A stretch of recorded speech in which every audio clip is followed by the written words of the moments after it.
Bonsoir, chers téléspectateurs. My name's Andrew Hussey, and I'm the Dean of the University of London Institute in Paris.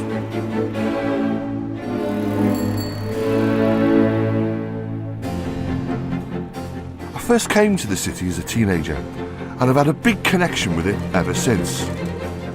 Now, I live and work here. I still love the place, and I'm still fascinated by it. But these days, I travel around Paris not just for pleasure, but also to explore the places that inspire my writing about the city. But there's still one trip in Paris that I always make with a fair amount of trepidation. And that's here, to the Louvre.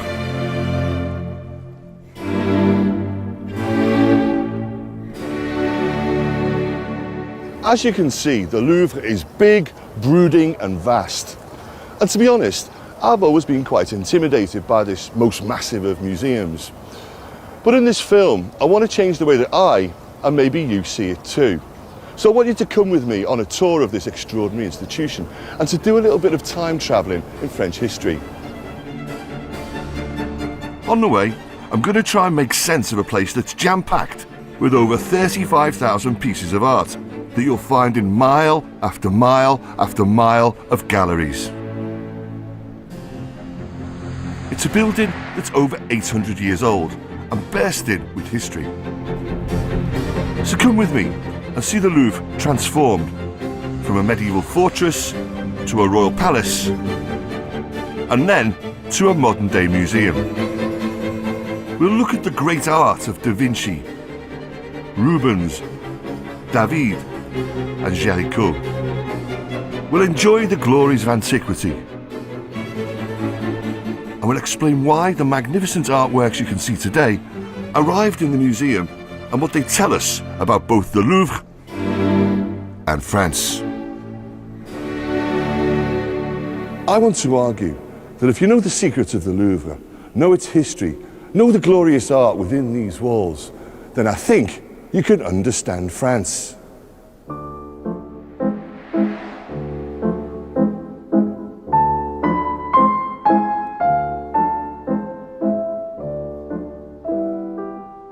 The Louvre.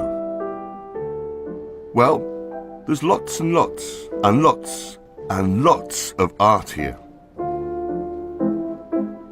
So where to begin? Well, why not start with one of the oldest paintings in the museum? From the 15th century. A work of art with a gruesome subject that'll give us our first clue to the Louvre's long history. Look at this. This is a painting called La Crucifixion du Parlement de Paris. And there's a lot of interesting stuff going on here. Here in the foreground, for example, this bloke with his head in his hands, that's Saint Denis, who was one of the patron saints of Paris. Saint Denis was martyred in the 3rd century, beheaded on the high ground above the city, the present-day quartier of Montmartre. But his is not the only image of suffering. At the centre of the painting is Christ on the cross. On one side of him is the grieving Virgin Mother, comforted by Mary Magdalene. On the other, St. John the Evangelist. And this is art with a purpose. It was deliberately hung in the main chamber of the Parlement de Paris, a reminder to lawmakers to show due humility in the face of divine justice. But one other detail provides an insight into more earthly matters of bricks and mortar. This is the best approximation of what the Louvre would have looked like to medieval Parisians. What they saw was a fortress, a citadel of military power.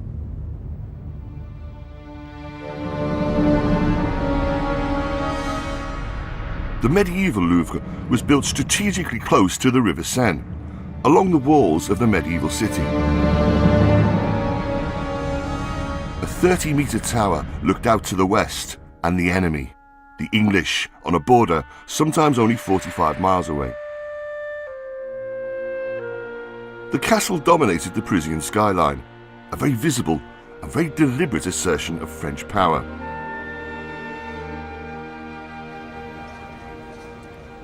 On the outside of today's museum, there are a few clues to what lies underneath. The opening of a well and a cesspit. Below, there are the thick, strong walls and tall palisades that defended the Capetian and Valois kings of France from their enemies.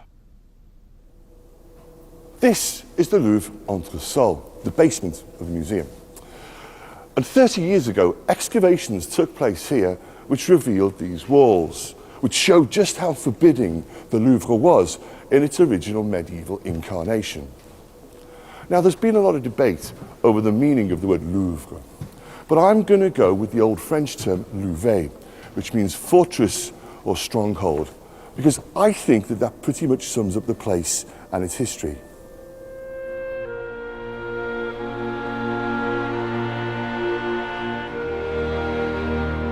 When the Renaissance came to France in the 16th century, this military fortress became a royal palace of great style and culture.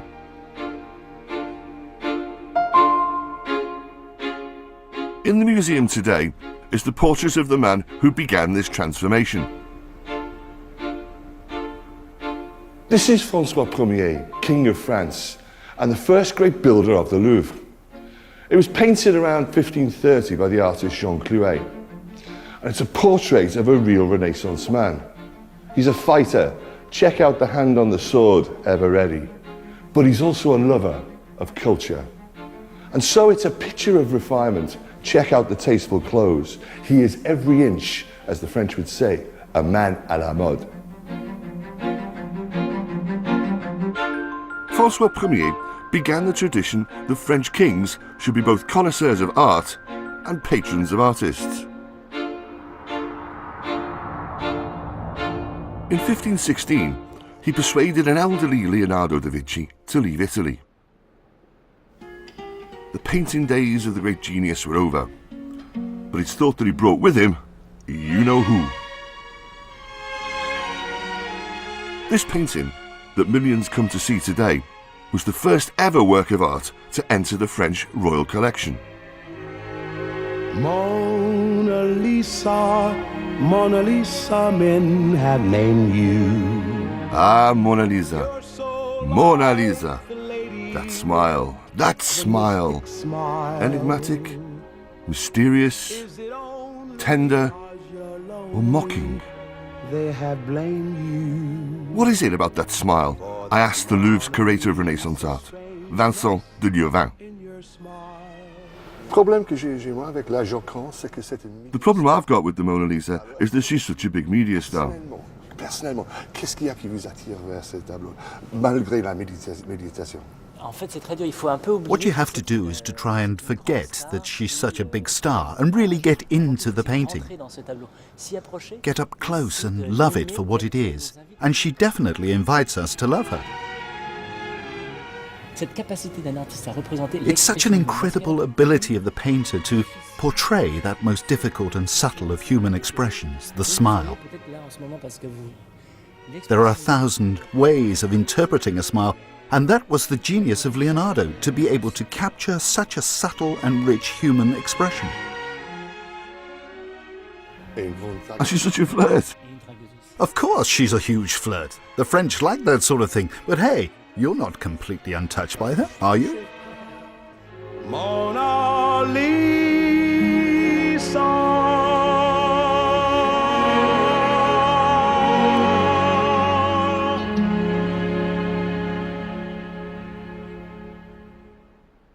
Now, what else is there left to say about this painting? Only that in the 16th century, La Joconde, as it's known in France, was something quite new in Western art. Cette idée de créer un contact entre The idea of creating a sense of contact between the viewer and the subject had never been done before.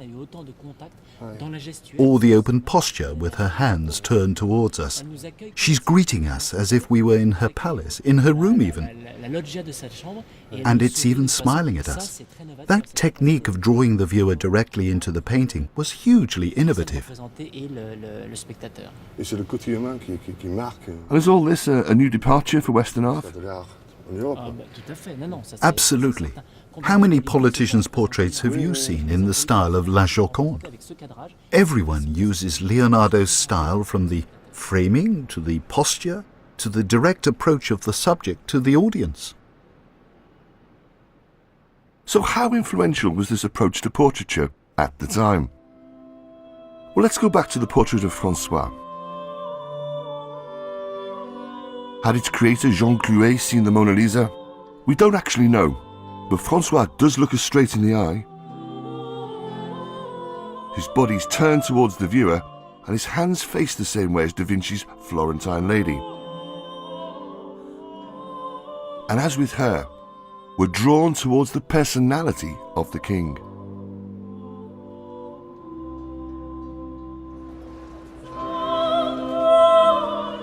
François was not only a patron of the arts, but a builder of palaces. He'd spent some time in Italy, and he wanted to emulate the style of the Renaissance palazzi. So, the medieval tower was pulled down, moats were filled in, and a courtyard built, the Cour Carrée, overlooked by this imposing and ornamented facade. And within, the king demanded a makeover of gloomy royal apartments. This is the Salle des Caryatides, and I think it's a place that best captures the spirit and feeling of the Renaissance Louvre. It's a vision of science and nature in harmony, and it signals the beginning of the French classical tradition. You can see its expression in the 4 sculptures by Jean Goujon, which give the room its name. These are the 4 Caryatides. They have a function as pillars, but they're also works of art in themselves. Beautifully sculptured forms. Every curve and fold capturing a fleshy allure. And they stand sentinel to an elegant stairway that reveals to us yet another treasure of the Louvre. If we look around here, we'll see images also sculpted by Jean Goujon, and they give us pointers to the man who commissioned this passageway between the 1st and 2nd floors of the palace. He and his mistress have a love of hunting. And here, look at this letter H. That's a royal monogram, a kind of graffiti tag chiselled in stone. And the H stands for Henri II, who succeeded François II. Both within and without, every ruler who wanted to use the Louvre as a symbol of their power would leave their mark in this way. So, the walls read like an alphabet designed for posterity.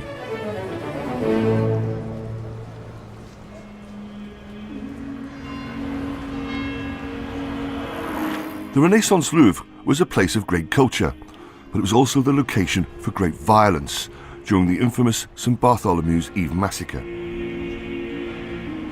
When religious war between Catholics and Huguenot Protestants threatened to tear France apart, the palace was witness to great horror that began with the most familiar of sounds from the nearby church of Saint-Germain-l'Auxerrois. In the early hours of the 24th of August 1572, the sound of monks tolling the bell for matins could be heard as usual throughout the streets of Paris. But this particular morning, this normally reassuring sound was the cue for slaughter to begin, of Protestants by Catholics. Tuez-les tous was the battle cry. Kill them all.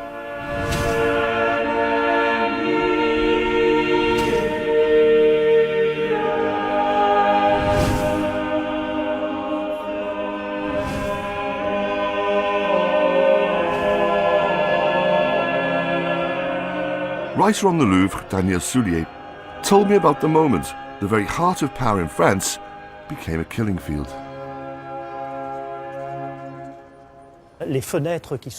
These windows were the Queen's rooms.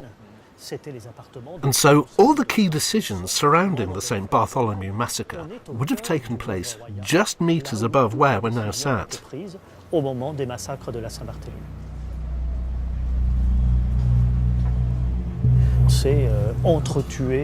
We know that many people were killed here in the courtyard.